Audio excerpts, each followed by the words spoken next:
জামালপুর মাদারগঞ্জ লালডোবা গ্রামের একজন কৃতি সন্তান। সে পিএইচডি করার জন্য যুক্তরাষ্ট্রে চলে যায় এবং তার মৃত্যুর জন্য সরকার যেন সুষ্ঠু বিচার করে। লিমন আসলে ছোটকাল থেকেই অত্যন্ত ভদ্র, নম্র, অত্যন্ত আদব কায়দা সম্পন্ন একটা ছেলে ছিল।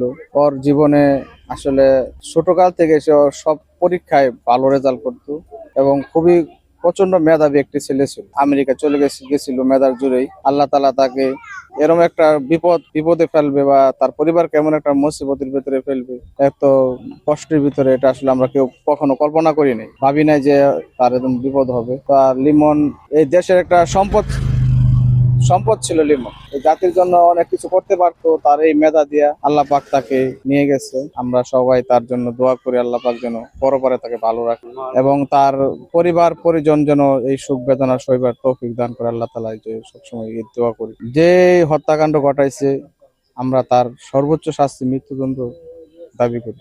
আমাদের ভাতিজি ছোটকাল থেকে শহর বাড়ি থেকে লেখাপড়া করতেছে। মনে আশা ছিল বিশ্বের মধ্যে একজন নামকরা ছেলে হইবে। এখন শিক্ষার ক্ষেত্রে সে বিশ্বে চলে গেছে। তার এইভাবে মৃত্যু কামনা আমরা কোনোদিন ভাবিনি। আল্লাহ তারে যেভাবে মৃত্যু গ্রহণ করছে হয়ে গেছে।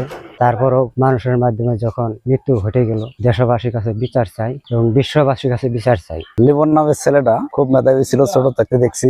সে আমেরিকা লেখাপড়া করতে যায়, এখন মৃত্যু। তার বাংলাদেশ সরকারের কাছে আকুল আবেদন, সে সুস্থ বিচার যেন বাংলাদেশ সরকার করে। লোক আমি একটু কবর টবর করি, আমি হয়তো আল্লাহ তালার হুকুমত অনুযায়ী চলি। আমি জীবনে বহুত দিন ধরে কবর করি, ছোট তো নেই, অনেক কবর করছি। আমার হাতে জিন্দিগিতে আমি আমার নিয়ে তাহলে মহৎ পথে আমি গুরুস্থান করবো। এই যাবত আমি 6 প্রকার কবর করছি, কিন্তু এটি হলো আমি যে কবর খুললাম, এরকম দুর্ঘটনা কবর আমি মনে হয় যে প্রথমে এটা খুঁজতে আসি। এর আগেও খুঁজছি, কিন্তু এরম না। আমাদের ছেলে আমরা এলাকাতে চলে গেছে, আমরা জানি না ভালো মন্দ, ওই জায়গাতে কোন দুর্ঘটনা ঘটলো, এরকম বান্ধব মেরে ফেলাইলো। অসুখ বিসুখ হলে তাও একটা কথা, তাও তো না। এখন বাংলাদেশ সরকারের কাছে দাবি, মানুষের কাছে হত্যা হয়েছে, এরকম বান্ধব বিচার করবো। তাই যেন ওই ছেলেটার বিচার দেখে যারা জীবিত আছে তারা যেন এই দিকে না আগে জীবনে যেন তারা কি হয়ে যায়, যে মানুষের অন্যায় করলে এরকম বিচার হয়, আমাদের এরকম বিচার হয়, এটাই আমার কামনা।